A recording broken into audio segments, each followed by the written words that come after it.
Dean Martin leaned across the linen and said 7 words to the young man beside him, and by the time Tom Jones reached the last line of the song, a 57-year-old cocktail waitress was standing in the middle of the showroom floor with tears running down her face, and the whole room was on its feet.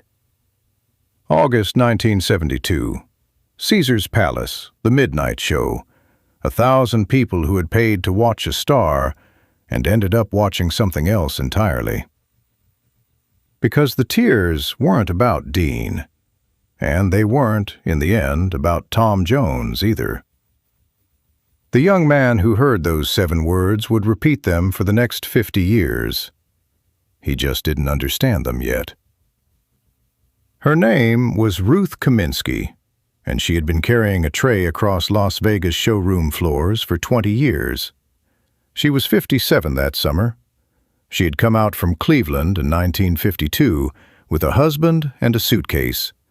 And the husband, Abe, a tailor, a small, quiet man with soft hands, had died that spring, April. A heart that simply stopped one Tuesday morning while he was knotting his tie. 4 months now, Ruth had been getting up alone, pinning her hair alone, walking into that bright, loud room every night and smiling at strangers who never once looked at her face. That was the job. You learned it the first week. "They don't see you," the old captain told her back when she started. "You're the hands the drink comes on. Keep it that way, and you'll last." Ruth had lasted 20 years. She was good at not being seen. But there was a thing about Abe that nobody at Caesar's knew. On Sunday nights, in the little apartment off Paradise Road, Abe used to push the kitchen table against the wall, and he'd put a record on, and the 2 of them, a tailor and a waitress, no children, nobody watching, would dance in the space they'd made. Slow, his hand flat against her back. And the record he played more than any other, the one he'd bought the week it came out and worn nearly white, was a Welsh boy singing about a home he couldn't get back to. Green, green grass of home.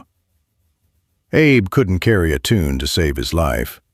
He sang it anyway, into her hair, every Sunday for 14 years. She hadn't been able to play the record since April. It sat in its sleeve on the shelf where he'd left it. Some things you can't put the needle down on. Not yet. Tom Jones opened at Caesar's that August the way he always did, like a storm that had booked the room. Ruth had worked his shows before. She knew the drill, the roar, the sweat, the room keys that came sailing up out of the dark and landed on the stage, the handkerchiefs going up toward the lights like startled birds. 1,800 women had been known to lose their minds in a room this size. From the floor, with a tray on your arm, Tom Jones was a wall of sound and light, and your only job was to keep the drinks moving in the dark and stay out of the way of it. At the good tables down front that night sat Dean Martin. The whole floor staff clocked it, because Dean Martin coming to watch another singer was news. Dean didn't do that. Dean was the coolest man in Nevada, the one who wandered through his own shows like the whole thing was a joke only he understood, and the last thing anyone expected was for him to sit still through somebody else's set. But there he was, at the booth, one drink in front of him he barely touched, watching the stage with a stillness nobody could read. Beside Dean sat a kid named Mickey Farrow, 24, a brand-new assistant manager of the showroom, so nervous to be seated near Dean Martin that he'd forgotten how to hold his own hands. "Relax, kid," Dean told him, not unkindly, eyes on the stage. "Nothing's going to happen to you." Mickey tried to relax. He would remember later that Dean had said it just before everything happened. It came about 40 minutes in, when the band went quiet, and Tom Jones did the thing the loud numbers never let you expect. He slowed down. He said something to the room about home, about a valley in Wales, about a father down a coal pit, about the places that make you before you're anybody. And then the piano started, soft, and he began to sing the one song Ruth Kaminsky could not survive. The old hometown looks the same. Ruth was 3 steps onto the floor with a tray of 4 highballs when the first line hit her. She stopped. She stood in the dark between the tables with the tray on her arm and the whole floor tilting under her. And for the first time in 20 years, she forgot she was invisible. Abe's hand was on her back. The kitchen table was against the wall. The record was going white on the turntable, and a small man with soft hands was singing off-key into her hair. And he was gone. He was 4 months gone, and she would never dance in that kitchen again. One tear. She didn't feel it start. Then another. A captain near the wall saw her frozen there and started toward her, because a waitress crying on the floor was a problem. A waitress standing still in the middle of a paid show was the one thing you did not do. He was going to walk her off quietly, that was the rule. 20 years, and she was about to be walked off the floor for the crime of being seen. And that's when Tom Jones, up on the stage, in the middle of his own song, looked down into the dark and saw her. He didn't stop singing. That was the thing Mickey Farrow could never explain right afterward. Tom didn't break the song, didn't announce anything, didn't make it a show. He just changed who he was singing it to. The captain, halfway to Ruth, felt the whole room's attention shift and looked up and froze himself, because the man on the stage was no longer singing to 1,000 people. He had found one woman standing in the dark with a tray on her arm, and he had turned the song toward her the way you turn a lamp. They'll all come to meet me. Ruth couldn't move. She stood pinned in the light that had found her, tears coming freely now, a tray of 4 highballs shaking gently on her arm, and a Welshman 30 feet away sang her husband's song to her, and only her, as if the other 999 people had politely left the room. Then he set down the microphone stand, and he stepped off the stage. There are no stairs at the front of a showroom stage. Tom Jones sat down on the lip of it, in the sweat-soaked shirt, and dropped the 4 feet to the floor like a man climbing down off a hay wagon, and the band, God knows how, kept playing, soft, holding the song open for him. He crossed the floor to Ruth Kaminsky. The room had gone so quiet you could hear the ice settle in 1,000 glasses. Nobody knew what this was. Nobody had seen it before. He reached her, and he did not take her in his arms like a showman. He reached out, gently, and he lifted the tray off her arm, the 4 highballs, the whole weight of the 20 years, and he handed it, without looking, to the frozen captain standing beside her. Then he took Ruth Kaminsky's 2 hands in his, and while the band played the last verse of the song her husband had sung off-key for 14 years, Tom Jones turned her, once, slowly, in the middle of the Caesar's Palace floor. One turn, that was all. A slow turn in the dark, a stranger's hand flat against her back, exactly where Abe's used to be. "You dance it with him?" Tom asked her, low, under the music. Just for her. Ruth couldn't speak. She nodded. "Then you're dancing it with him now," Tom said. "Go on, I'll hold the song." And he did. He held the last line open and let her have it. And Ruth Kaminsky danced one turn with her dead husband in a room full of strangers. and not one of those strangers made a sound. 1,000 people who had paid to hear the loudest voice in America sat in the candlelit dark and did not breathe. Somewhere near the back, a man cleared his throat and thought better of it. Nobody wanted to be the one who broke it. At his booth, Dean Martin leaned over to the terrified kid beside him. And that was when he said the 7 words.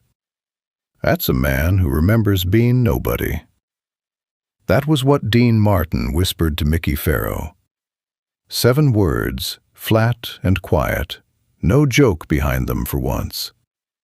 Then Dean Martin, who did not stand for other singers, who had famously never in his life gotten up out of a booth for another man's act, set down his drink and stood, and began, alone, to clap.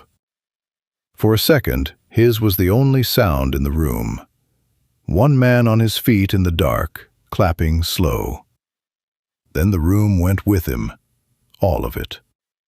1,000 people came up out of their seats at once, and the noise that hit the walls of that showroom was not the noise Tom Jones usually got. Not the screaming, not the flung keys.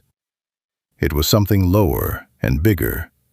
It was the sound a room makes when it has been shown, without warning, what it actually came for. Tom Jones walked Ruth back to the edge of the floor. He took the tray from the captain and put it back on her arm himself, and he leaned in and said one more thing, so quietly that Ruth would guard the exact words for the rest of her life and never tell them to anyone but her sister. Then he climbed back up onto the stage, picked up the microphone, wiped his face with the back of his hand, and grinned out at the roaring room like nothing had happened at all. Now, he said, where were we? And he brought the band back up, and the storm rolled on. Ruth Kaminsky worked the Caesars floor for 9 more years. She never played the record again. She didn't need to anymore. She'd been given something better than the record.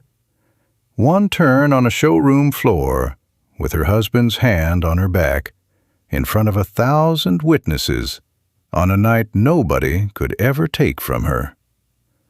She told her sister in Cleveland the whole story down a long-distance line the next morning, crying and laughing at the same time.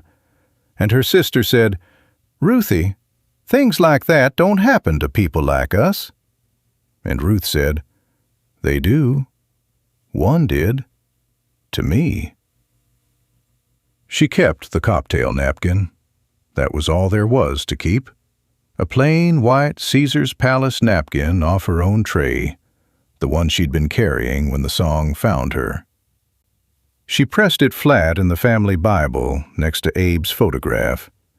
And when she died in Cleveland in 1994, her nieces found it there, and none of them understood why an old woman had saved a blank paper napkin for 22 years in a Bible like it was worth something. It was worth everything. They just hadn't been in the room. Mickey Farrow ran showrooms in Las Vegas for another 40 years. He met every star the desert ever made, and whenever a young performer sat across from him full of themselves, chasing the roar, chasing the keys and the handkerchiefs and the wall of noise, Mickey would tell them about the night a Welsh miner's son climbed down off a stage at Caesars and lifted a tray off a crying widow's arm, and about the 7 words Dean Martin had whispered while it happened. That's a man who remembers being nobody. Mickey said it was the truest thing anyone ever taught him about the business, and it came from a man everyone thought was only cool, about a man everyone thought was only loud. On behalf of a woman, everyone was trained not to see. Because that was the whole thing, wasn't it? 1,000 people came to Caesar's Palace that August night to watch the most famous voice in the world. What they got to watch instead was the voice climb down into the dark, find the one person in the room who had been told her whole life she was invisible, and dance her, once, slowly, home. The star was never the point. The star knew it better than anybody. He came from a coal valley where nobody got seen. He spent the rest of his life making sure, whenever he could, that somebody did. If this one stayed with you, take a moment to subscribe and leave a like. It helps these quiet, forgotten moments find the people who remember them.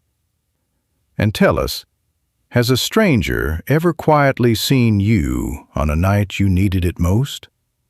Share what happened in the comments.